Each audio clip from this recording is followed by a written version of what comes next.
네, 오늘은 요한복음 19장 38절에서 42절 말씀까지 제가 예수님의 감사라는 제목으로 함께 말씀 나누길 원합니다. 먼저 38절 제가 성경을 봉독하도록 하겠습니다. 아리마대 사람 요셉은 예수의 제자이나 유대인이 두려워 그것을 숨기더니 2일 후에 빌라도에게 예수의 시체를 가져가기를 구하매 빌라도가 허락하는지라. 이에 가서 예수의 시체를 가져가니라. 일찍이 예수께 밤에 나왔던 니고데모도 모략과 침향 섞은 것을 100리트라쯤 가지고 온지라. 이에 예수의 시체를 가져다가 유대인의 장례 법대로 그 향품과 함께 세마포로 쌌더라. 예수께서 십자가에 못 박히신 곳에 동산이 있고 동산 안에 아직 사람을 장사한 일이 없는 새 무덤이 있는지라. 42절은 같이 읽겠습니다. 이날은 유대인의 준비일이요 또 무덤이 가까운 거로 예수를 거기 두니라. 아멘. 오늘은 추수감사주일입니다. 지난 1년을 돌아보면서 하나님 앞에 그리고 우리에게 참 고마운 사람들 앞에도 우리의 마음을 표현하는 그런 시간 되기를 원합니다. 고마운 분들에게 이렇게 마음을 표하는 것은 신앙생활을 떠나서 우리 모두가 당연히 가져야 될 도리이기도 합니다. 그런데 특별히 가까운 분들에게는 우리가 마음은 있지만 표현을 잘 못할 경우가 참 많습니다. 분명히 가장 고맙고 가장 친한 관계인데도 불구하고 막상 표현이 잘 안 되는 경우도 참 많아요. 네, 여러분, 마음으로도 그 마음을 품고 표현으로도 그것을 상대방한테 감사를 표현할 수 있는 오늘 예배 되기를 원합니다. 특별히 저희 개척 후 이제 1년여 지나면서 지금까지 정성을 다해 사랑으로 섬겨주신 모든 성도님들께 정말 감사를 드립니다. 이 감사는 정말 아무리 많이 드려도 표현해도 부족할 만큼 그런 큰 감사이기도 합니다. 옆에 계신 분들하고 한번 인사 한번 나눴으면 좋겠는데요. 올 한해 너무나도 수고 많았고 올 한해 감사했습니다. 한번 같이 한번 인사 나눠주시면 감사하겠습니다. 올 한해 너무 수고 많으셨습니다. 네. 감사라는 것을 방향으로 보면은 두 가지로 나눌 수가 있습니다. 내가 다른 사람한테 드리는 감사가 있죠. From me to others입니다. 반대로 다른 사람이 나에게 주는 그런 감사가 있습니다. From others to me. 이 두 가지 감사가 있는데 이게 다릅니다. 첫 번째는 내가 남한테 느끼는 감사죠. 두 번째는 다른 사람이 나에게 느낀 감사입니다.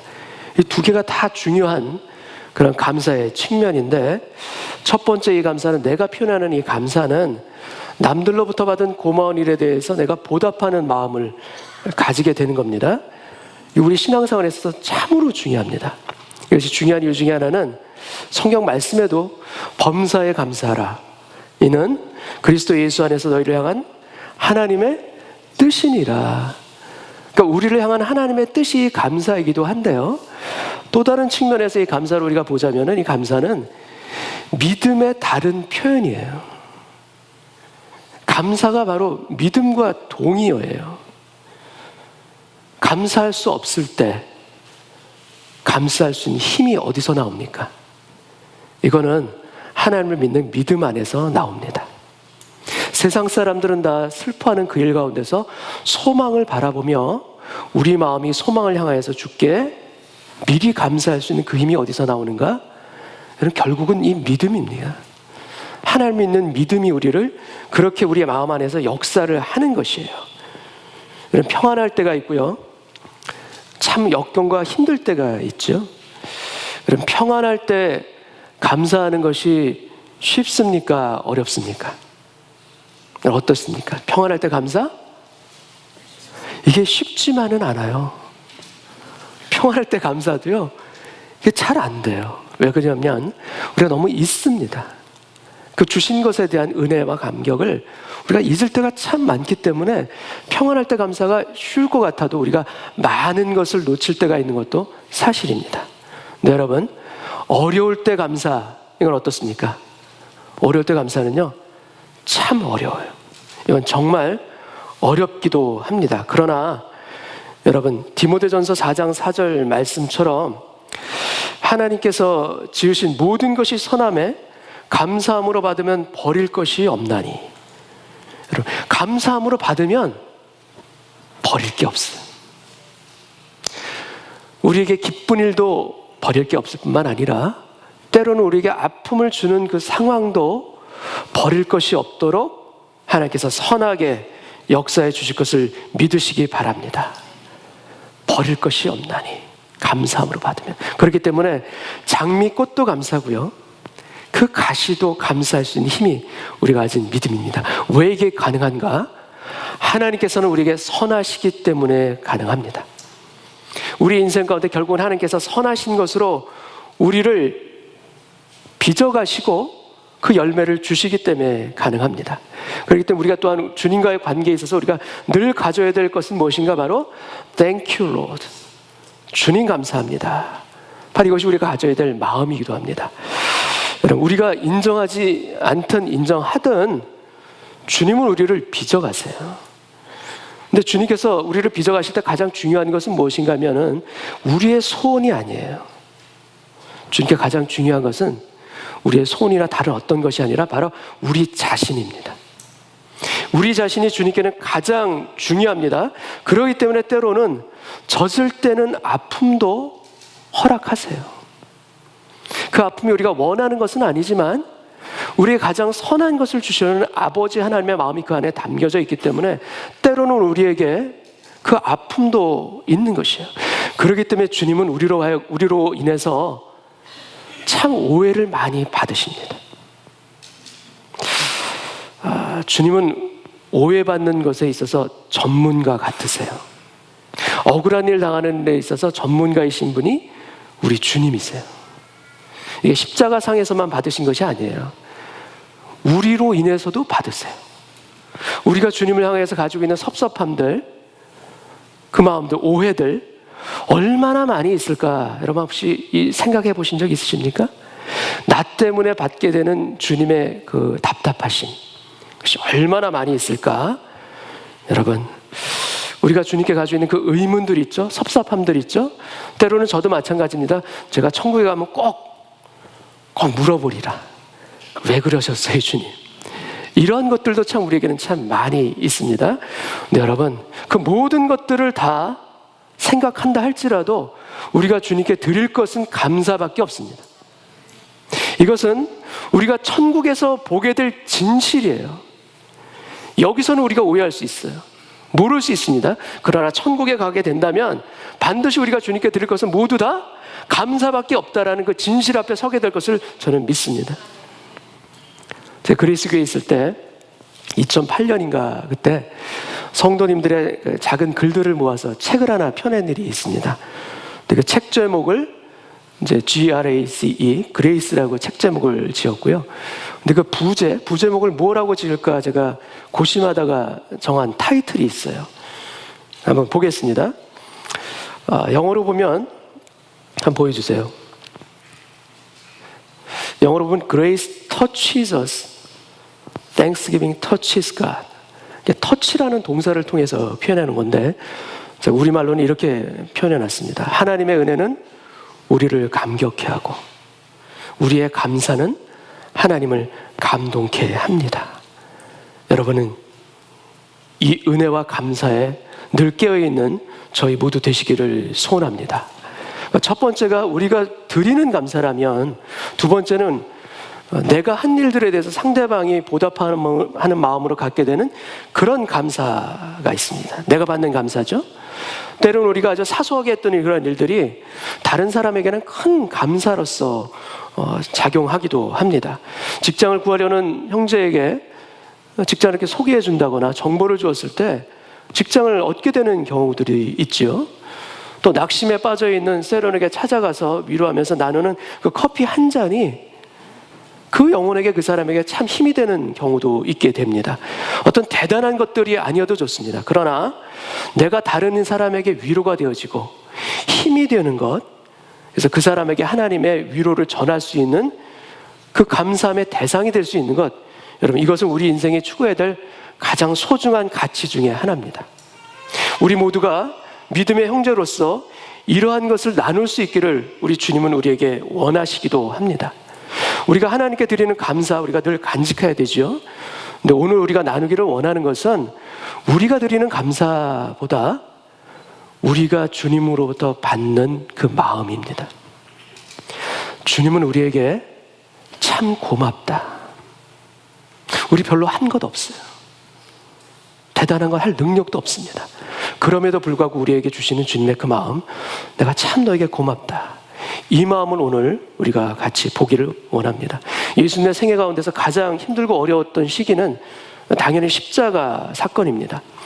이 십자가 사건을 전후로 해서 많은 모욕을 받으셨고 고통을 받으셨고 우리를 구원하기 위해서 철저하게 버려주셨고 외로우셨어요. 근데 이 고통의 시간에 예수님의 대부분의 제자들은 오히려 주님을 버리고 도망갑니다. 그런데 이 어두운 시기에 오히려 예수님을 위해서 헌신하고 희생했던 사람들도 있습니다. 예수님의 이 십자가 사건 가운데서 예수님께서 정말 고맙다라고 하실 만한 사람이 몇 사람이 있습니다. 그 중에 대표적인 사람 중에 하나가 바로 제자 요한입니다. 요한은 예수님의 모친 어머니 마리아를 예수님의 부탁으로 인해서 봉양하게 됩니다. 요한도 처음에는 다른 제자들처럼 십자가 사건이 있을 때 도망갔던 사람이에요. 그런데 유일하게 다시 돌아와서 예수님의 임종을 지킨 제자가 바로 이 요한이에요. 요한복음 19장 26절 말씀을 한번 제가 읽겠습니다. 예수께서 자기의 어머니와 사랑하는 제자가 곁에 서 있는 것을 보시고 예수님께서 십자가상에서 어머니와 요한을 봅니다. 그리고 자기 어머니께 말씀하시되 여자여 보소서 아들이니다 하시고 27절 또 그 제자에게 이르시되 보라 내 어머니라 하신데 그때부터 그 제자가 자기 집에 모시니라. 여러분 이 제자 요한은 마리아가 소천할 때까지 어머니로 그 위로 쭉 모시게 됩니다. 육신의 어머니를 예수님의 동생 야고보가 아니라 그의 가장 사랑하는 제자 요한에게 맡기시고 부탁하시고 돌아가신 예수님의 모습이 보여집니다. 제가 2011년에 터키 단기 선교를 갔을 때 그 예수님의 모친 마리아가 여생을 보내며 살았다는 그 생가를 방문한 적이 있습니다. 그 은밀하고 눈에 잘 띄지 않는 산 중턱에 그 집이 있어요. 근데 1961년인가 캐톨릭에서 이 집을 성지로 이제 선포하기도 했습니다. 예수님은 요한에게 어머님을 부탁했어요. 근데 그 부탁을 받은 요한은 은둔하면서 마리아를 살아생전에 모시고 삽니다. 은둔하면서 살았던 거예요. 베드로에게 예수님은 반석과는 거리가 먼 베드로에게 반석의 교회를 세우리라 교회를 맡기셨어요. 근데 그 반면에 주의 영광 중에 우리들 중 하나는 주의 우편에 앉게 하시고 우리들 중 하나는 주의 좌편에 앉게 하여 주시옵소서라고 예수님께 부탁을 했던 그 야심만만했던 요한 형제, 우레의 아들이라는 별명 그대로 격정적이고 불같은 성격의 이 요한에게 주님은 가장 어울리지 않는 일을 맡기셨어요. 어머니를 맡기신 거예요. 그가 어머니를 모시고 마리아를 모시고 은둔하면서 그 어머니가 소천할 때까지 함께 있으면서 사랑의 사도로 그가 변해갔던 것입니다. 여러분 이 요한 훗날 천국에서 예수님과 다시 만났을 때 예수님께서 요한에게 뭐라고 하셨을까요? 참 고맙다 이 말씀을 하시지 않으셨을까 싶습니다. 예수님께서 그 마음을 또 표현하실 만한 또 한 사람이 오늘 본문에 등장합니다. 아리마대 사람 요셉은 니고데모와 함께 사내를 드린 공회원입니다. 사복음서에 다 등장하는 인물이기도 합니다. 그는 유대인이 두려워서 숨었던 제자임을 드러내지 않았던 그런 사람입니다. 근데 그가 빌라도에게 찾아가서 예수님의 시체를 가져가게 해달라고 부탁하는 거예요. 참으로 대단한 용기를 지금 보여주고 있습니다. 그리고 바위 속에 판 아무도 들어가지 않은 새 무덤, 자기를 위해서 가지고 있었던 그 무덤에 예수님을 장사를 지내는 거예요. 부자의 묘에 묻히리라는 이사야서 53장의 그 예언을 성취하는 인물이기도 한 사람이 바로 이 아리마대 요셉이에요. 그리고 니고데모는 사복음서 중에 요한복음에만 등장합니다. 그는 바리새인이요 그 시대에 유력했던 인물 중에 하나입니다. 근데 요한복음은 이 니고데모를 아주 특별한 방법으로 소개하고 있습니다. 39절을 다시 한번 보겠습니다. 일찍이 예수께 밤에 나왔던 니고데모도 이렇게 소개하고 있습니다.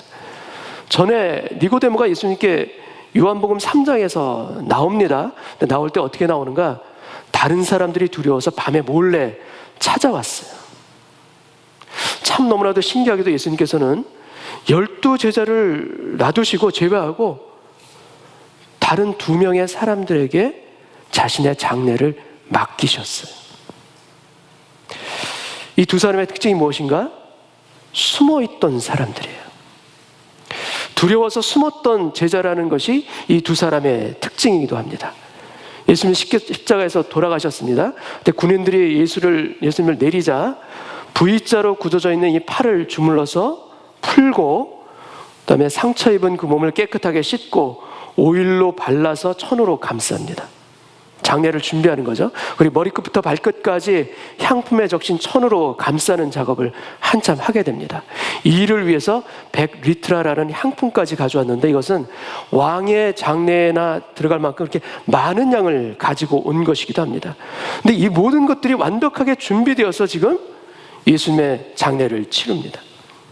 이 장례의 가장 큰 특징이 무엇인가 하면 그것은 바로 신속하다는 것이 특징이에요. 예수님께서 돌아가시는 모든 상황도 아주 급하게 이루어집니다. 겟세마네 동산에서 기도하시다가 체포되시고 그 밤에 6번의 재판을 받으시고 고문을 받으시고 십자가의 청을 받으시고 돌아가셨어요. 이것이 하루도 안 돼서 일어나는 일이고요. 그리고 돌아가시고 나서 오후 3시에 돌아가셨을 때 해가 지기 전까지 6월절이 시작되기 전까지 모든 장례를 마쳐야 되는 아주 급박한 상황이에요. 지금 여러분 6월절 양을 잡을 때 그 음식을 먹을 때 하나님은 허리에 띠를 띠고 발에 신을 신고 급히 먹으라 성경에서 말씀하십니다. 예수님은 6월절 어린 양이세요. 양의 피로 인해서 심판이 넘어가는 패스오버, 그 구원을 얻게 되는 6월절 어린 양이 바로 예수님이세요. 모든 상황이 급박하게 되어지는데 놀랍게도 이걸 다 미리 다 준비하고 있습니다. 일찍 예수께 두려워서 밤에 나왔던 니고데모입니다. 근데 그 두려웠던 모든 사람은 오히려 그 시기에 두려웠던 그 시기에 니고데모는 자신을 드러냅니다. 떳떳하게 나와서 이야기를 합니다. 주님의 죽음을 가장 가까이서 보는 이 니고데모, 주님을 장사 지내면서 그는 무슨 생각을 하였을까? 그리고 자신을 장사 지내는 니고데모에게 주님은 어떠한 마음을 품고 계셨을까? 이 니고데모와 아리마대 사람 요셉에게 주님은 어떤 말을 하고 싶으셨을까? 니고데모는 전에 예수님을 몰래 찾아왔습니다. 그때 와서 라삐어, 우리가 당신은 하나님께로부터 오신 선생인 줄 아나이다. 요한복음 3장 2절을 말씀해서 이야기합니다. 하나님이 함께 하시지 아니하시면 당신이 행하시는 이 표적을 아무도 할 수 없음이니이다. 니고데모는 표적을 이야기하는데 주는 너무나도 뜻밖의 말씀을 하십니다. 그 무엇을 얘기하시는가? 거듭남에 대해서 말씀을 하십니다. 3절을 보겠습니다. 예수께서 대답하여 이르시되 진실로 진실로 내게 이르노니 사람이 거듭나지 아니하면 하나님의 나라를 볼 수 없느니라. 아니 선생님 어떻게 모태에 다시 2번 들어갔다가 나올 수가 있겠습니까? 그렇게 반문할 때 예수님은 니고데모를 꾸짖어요. 아니 너는 이스라엘의 선생으로서 어찌 이런 것을 알지 못하느냐. 그러면서 가장 심오한 영적인 진리에 대해서 주님은 그에게 마구 쏟아놓기 시작하십니다. 요한복음 3장 16절, 너무나도 우리가 잘 알고 있는 이 말씀도 니고데모와의 대화 가운데 나오는 말씀이에요. 하나님이 세상을 이처럼 사랑하사 독생자를 주셨으니 이는 저를 믿는 자마다 멸망치 않고 영생을 얻게 하려 하심이라. 이 말씀을 주신 거예요. 어찌 보면 니고데모는요, 주님으로부터 지금 꾸중을 듣고 있어요. 혼이 나고 있습니다. 근데 이 장면 가운데서 니고데모의 마음은 무너졌을까? 그의 마음은 상심했을까? 여러분, 저는 주님이 혼을 내시는 것 같은데 왜 이 장면에서 마음에 감동이 오죠? 왜 이 장면이 니고데모에게만 하는 이야기 같지 않고 저에게도 하시는 말씀인 것 같죠? 가장 중요한 영적인 진리를 놓고 지금 가르치시는 장면이에요. 왜 가르치시는가? 그게 생명을 주시기 위해서 가르치세요. 그 어떤 세상에 어떤 것보다도 소중한 생명을 그에게 주시기 위해서 그에게 그렇게 긴 성경의 기록이 적혀 있을 만큼 그에게 진리를 쏟아내 주신 것이에요. 여러분, 그 밤에 니고데모는 변화했으리라 믿습니다. 주님을 만남으로 말미암아 진리를 그가 들음으로 말미암아 예수님이 어떠한 분이신지 그가 성경이 워낙 정통했기 때문에 십자가 사건을 보면서도 저분이 메시아다라는 걸 확신했기 때문에 여러분 장례를 미리 준비했던 것이 가능했으리라 믿습니다. 모세가 광야에서 뱀을 든 것 같이 인자도 들려야 하리니 이는 그를 믿는 자마다 영생을 얻게 하려 하심이라. 이 말씀을 깨닫고 아리마대 사람 요셉과 함께 주님의 장례를 준비한 것입니다. 니고데모는 밤에 찾아온 밤의 제자였어요. 그러나 낮의 제자로 변합니다. 모든 주님의 제자들이 숨어버리고 도망치는 그 어둠 속에서 더 이상 숨지 아니하리라 오히려 드러냅니다. 여러분, 이것은 거듭난 사람이 가질 수 있는 힘이에요. 주님을 만난 사람이 가질 수 있는 능력이에요. 여러분, 이 힘을 가지고 우리가 주님 앞에 주님의 모습을 드러내는 그 결단과 용기를 가지고 살아갈 때 여러분, 주님은 기뻐하시고 우리에게 참으로 고맙다, 이 마음을 품으시리라 믿습니다. 여러분, 예수를 믿지 않던 내가 어느 날 갑자기 예수를 믿게 되면요, 내 안에 혁명이 일어납니다. 내 안에 변화가 일어나요. 왜냐하면 주인이 바뀌기 때문이에요. 내 인생의 주인이 나였는데 여러분, 그 주인이 그리스도로 바뀌어지는 것이에요. 이것은 모험이고 이것은 결단 가운데 일어나는 일이에요. 그래서 예수에게 우리가 더 가까이 가면 갈수록 나의 옛날의 가치관은 사라지고 주님의 새 질서 가운데 우리의 삶이 변해지는 것입니다. 우리의 옛자는 무너지고 하늘로부터 온 주님의 진리의 모습 가운데 우리가 새롭게 바뀌어지는 이 능력으로 우리가 바뀌어지는 것, 거듭나는 삶 가운데 우리에게 주신 하나님의 은혜입니다. born again, 거듭 태어나다, 이것은 다시 태어나다, 새롭게 태어나다라는 의미가 있죠.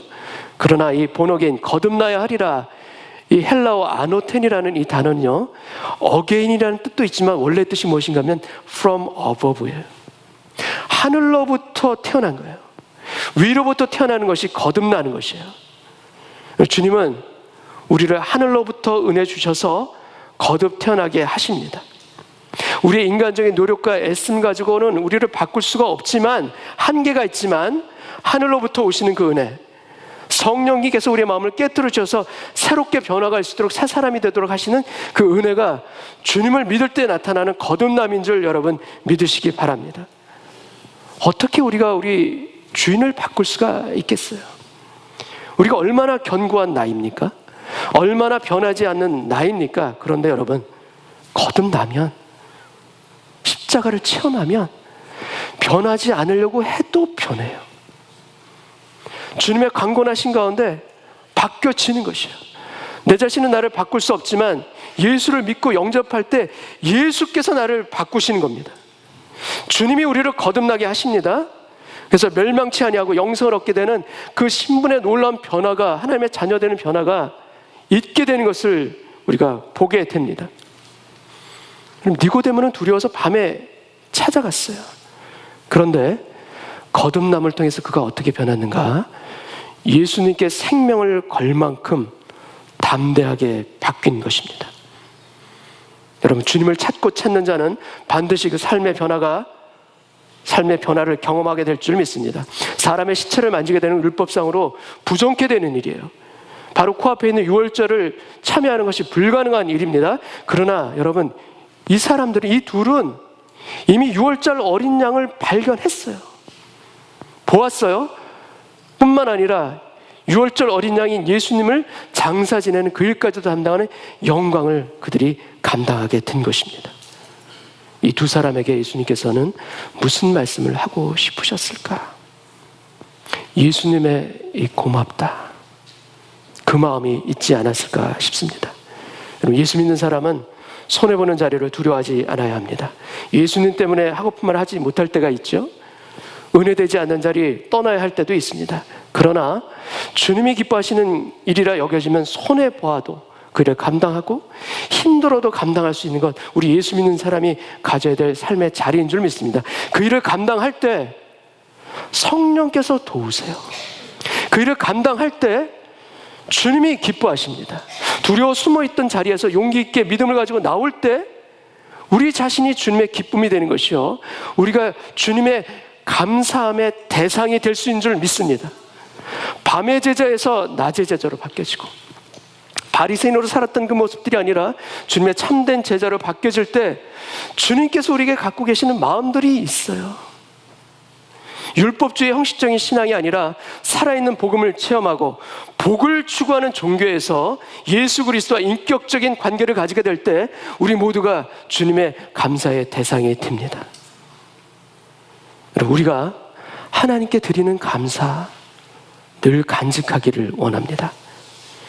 하나님 우리에게 모든 것을 주시는 분이지만 놀랍게도 우리가 그 하나님께 우리의 작은 것을 드릴 때 그것에 하나님께서는 감동하세요. 우리 아이들이 가지고 있는 모든 것 부모님들이 다 주신 거잖아요. 아이들이 것이 무엇이 있겠습니까? 다 받은 것이죠. 근데 그 아이들이 용돈을 아껴서 엄마 아빠의 생일 선물을 사요. 그것을 생일날 엄마 아빠한테 주는 거예요. 여러분 이럴 때 어떻습니까? 이럴 때 어때요? 참 가슴이 뭉클하고 너무 고맙죠. 근데 여러분 하나님도 우리에게 동일하게 그 마음을 품고 계시리라 믿습니다. 왜 그렇습니까? 하나님 우리의 아버지가 되시기 때문입니다. 그분이 우리를 낳으셨어요. 그분이 우리를 사랑하세요. 모든 거 다 주셨지만 우리의 작은 정성에 너무나도 기뻐하세요. 제가 결혼하기 전인데 아주 옛날이죠. 저희 어머니가 소중하게 모아두었던 것들을 이렇게 정리하시는 것을 제가 옆에서 본 적이 있어요. 아주 대부분 다 오래된 물건들이죠. 근데 그 물건들마다 어머니께는 사연이 있고 그 추억이 있는 그런 물건들이었어요. 근데 그 중에 보다 보니까 아주 꼬깃꼬깃하게 이렇게 접혀 있는 종이 뭉치가 있더라고요. 제가 뭔가에서 그걸 펼쳐봤죠. 근데 펼쳐봤더니 이게 편지예요. 근데 어머니가 지금 빙그레 웃으시면서 저한테 물어보시더라고요. 너 이게 뭔지 아니? 편지네요 이거. 그래 편지지? 내 편지인데 이거는 네가 나한테 쓴 편지야. 저한테 얘기하시더라고요. 제가 어머님한테 쓴 편지를 저 어머니가 모아두신 거예요. 근데 그 편지는 언제 주로 쓴 편지인가 하면은 어버이날에 학교에서 의무적으로 쓰라고 시간 내줘서 그때 썼던 편지 있잖아요. 그 편지 드린 거예요. 제가 참 그걸 보면서 정성을 다해서 쓴 편지가 아닌 것들도 참 많아요. 그냥 쓰라고 하니까 의무적으로 썼던, 성의 없이 썼던 것들도 참 많은데 그걸 고스란히 다 간직하고 계셨던 거예요. 제가 참 죄송했어요, 저희 어머니한테. 이럴 줄 알았으면 제가 좀 더 마음을 담아서 그 편지를 쓸 걸. 네, 여러분, 저희 어머니는 저희 그 편지, 연필로 삐뚤삐뚤 쓴 그 편지를 아주 소중하게 그때까지 간직하셨고요. 그걸 저에게 말씀하시더라고요. 나한테 너무나도 고마운 선물이었어. 너무나 고마웠다고 저한테 이 말씀을 하시더라고요.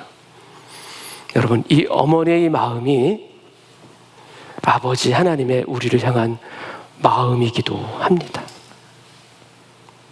나는 정성껏 드린 게 아니었어요. 그냥 했던 것들도 참 많아요. 근데 너무나 잘했다. 내가 기뻐하고 너무나도 기뻐하노라. 주님이 우리에게 이 말씀을 하십니다. 스바냐서 3장 17절 말씀이 바로 우리를 향한 주님의 마음이기도 합니다. 우리 한 목소리 같이 한번 읽겠습니다. 시작.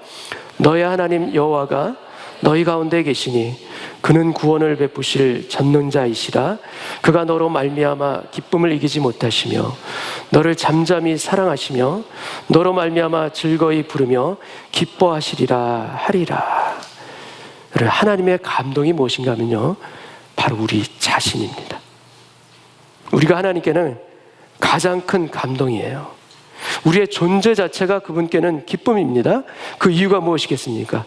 그분이 우리를 만드셨고 그분이 우리를 낳으셨기 때문이에요. 자녀는 낳은 것 그 자체가, 자녀인 그 자체가 기쁨이에요. 무엇을 잘해서가 아니라 그 존재 자체가 부모에게 기쁨이 되듯이 기쁨인 것이에요. 근데 하물며 그 자녀가 철이 들어서 부모의 마음을 알아서 마음을 쓰고 작은 정성을 통해서 부모님께 돌려드린다는 것이 얼마나 기쁘고 고마운 일이겠습니까? 하나님이 우리에게 주시지 않은 것이 무엇이 있습니까? 모든 것들이 다 하나님께서 우리에게 주신 일들입니다. 것들입니다. 그런데 우리의 작은 헌신을 오히려 주님께 드릴 때 하나님께서는 그것을 결코 작다라고 하지 않으십니다. 참으로 크다, 참으로 귀하다. 이게 주님의 우리를 향한 마음입니다. 여러분, 범사에 감사하라. 범사에 감사하라. 우리가 하나님의 뜻인 이 마음을 품기를 원합니다. 그러나 아울러서 우리 자신이 하나님의 기쁨이요 주님이 고맙다라고 표현하기 원하시는 그러한 존재가 우리라는 것을 우리가 깨닫고 또 그러한 삶을 살아낼 수 있는 우리 모두 되기를 원합니다. 진실로 우리에게 원하시는 것, 주님도 우리에게 고맙다라고 말씀하기를 원하세요. 우리가 어둠의 자리에서, 밤의 제자에서 빛의 낮의 제자로 나올 때, 두렵고 떨던 그 자리에서 담대하게 주님을 위해서 우리의 마음을 드릴 때, 비록 작은 것이지만 아버지 하나님을 위해서 우리가 헌신할 때 주님께서 너무나도 고맙다, 주님의 감사의 대상이 우리 자신이 된다는 것을 우리가 알기를 원합니다.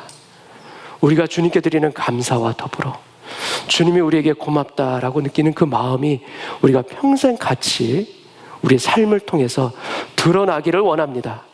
그런 복된 삶 가운데 살아나갈 때 여러분, 우리 오늘 드리는 추수감사절의 이 한 주의 감사가 아니라 우리의 평생의 감사, 매일매일 감사 되어질 줄 믿습니다. 감사가 감사를 낳습니다. 그 비밀, 그 축복을 누리실 수 있는 저와 여러분 되시기를 소원합니다. 같이 한번 기도하겠습니다. 아버지 하나님, 우리 인생 모든 것이 다 주님께 받은 모든 것이 다 감사의 제목인 것을 고백합니다. 평안할 때도 감사지만 때로는 역경과 아픔의 때에도 우리가 주님께 드릴 것이 감사인 것을 잊지 아니하도록 도와주옵소서. 믿음의 다른 표현이 감사인 것을 다시 한번 확인하는 오늘 이 시간 되기를 원합니다. 또한 아버지 하나님, 밤의 제자에서 낮의 제자로 바뀔 때 주님을 위해서는 작은 손해를 감당하며 힘든 것도 감당해 나가는 결단을 우리가 할 때 주님께서는 기뻐하실 줄로 믿습니다. 우리의 삶 자체가 주님이 주인 되시는 그 인생의 기준이 바뀌어지게 하여 주옵시고, 그것을 통하여서 하나님 아버지께서 바라시는 그 영역으로 우리의 삶의 자리가 옮겨지는 은혜 있게 하여 주옵소서. 그 삶의 변화가 있을 때 하나님께서는 기뻐하시고 또 기뻐하실 줄로 믿습니다. 우리의 삶 자체가, 우리의 인생 자체가 하나님께 기쁨이고 하나님께 놀라운 축복이 선물인 것을 아버지 하나님 깨닫는 오늘 예배되기를 원합니다. 그래서 아버지 하나님, 우리의 작은 정성을 주님께 드릴 때, 하나님께 드릴 때 오히려 내가 기뻐하고 기뻐하노라 감격해 하시는 하나님의 마음을 볼 수 있는 오늘 예배되기를 원합니다. 우리의 삶에서 늘 감사가 떠나지 않게 하여 주옵시고, 매일의 감사를 통하여서 하나님의 사람으로 살아갈 수 있는 우리 모두 되게 하여 주옵소서. 예수님의 이름으로 기도합나이다. 아멘.